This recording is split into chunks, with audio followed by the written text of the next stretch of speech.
Ben McKee, Patrick Brown, Go Vols 24/7 here on campus on Tennessee's open week here on Wednesday. Just spoke to Josh Heupel, John Campbell Jr., Cooper Mays, and some other Vols as well. And we'll start with Heupel, obviously, and kind of the lingering story from over the weekend is Brew McCoy's injury. Very unfortunate.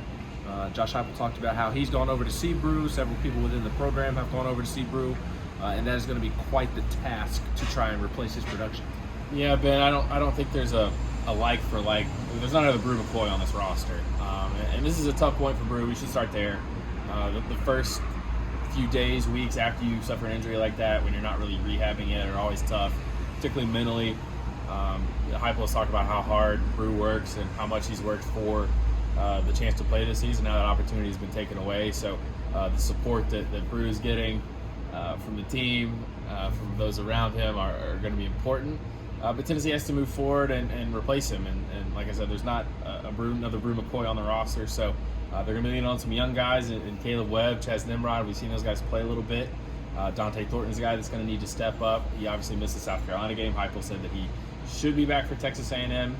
And then he said there's some guys that we haven't seen that could be getting in that mix too. So I'm not saying that's definitely D. Williams, but that's the first name that came to my mind when I heard Josh Heupel say that. So we'll see what happens, but it's just like Ramel Keaton last season with Cedric Tillman. He had to step up and play and make plays with Tillman being out, and there's going to be some guys that are going to have to maybe step up, and maybe it's by committee, maybe it's more than one, but they're going to need some of those young guys to grow up fast, and in Thornton's case, a new guy to make some plays for this offense. Yeah, it's one of the top priorities this week, figuring out that wide receiver rotation. I think another priority is building off of what the offensive line did against South Carolina, because coming out of the bye week, they've got a Texas A&M defensive front that's playing as well as anybody in the country, and then Alabama and Tuscaloosa the week after that. And John Campbell Jr. and Cooper Mays both seemed very confident that Tennessee was going to be able to carry over what they did against South Carolina into coming out of the bye week.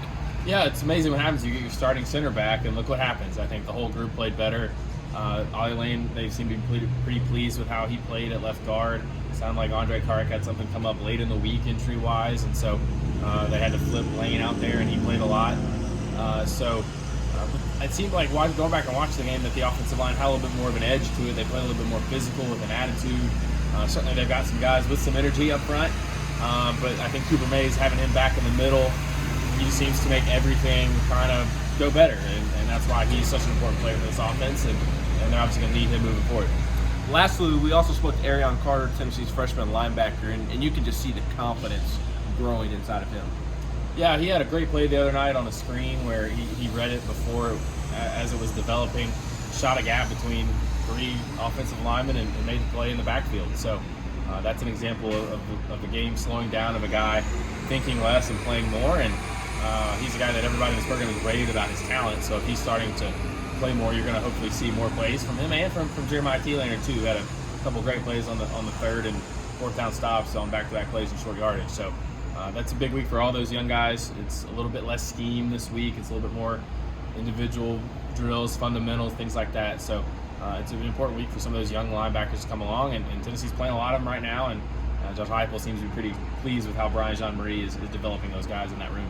Absolutely. It's an important couple of weeks coming up for Tennessee, and a light media week for us here, just really Wednesday. But Patrick was over at the Quarterback Club on Monday, and we've got plenty of coverage of that and all of Josh Heupel's media availability. And Ryan behind the camera will have tracks on all where I think Heupel said the staff's covering like 12 states in recruiting this week. That's always a big part of these open dates as well. Absolutely. Big recruiting weekend, to your point. So we've still got plenty of coverage at Go Vols 24/7, even if it is the open week. He's Patrick Brown. I'm Ben McKee.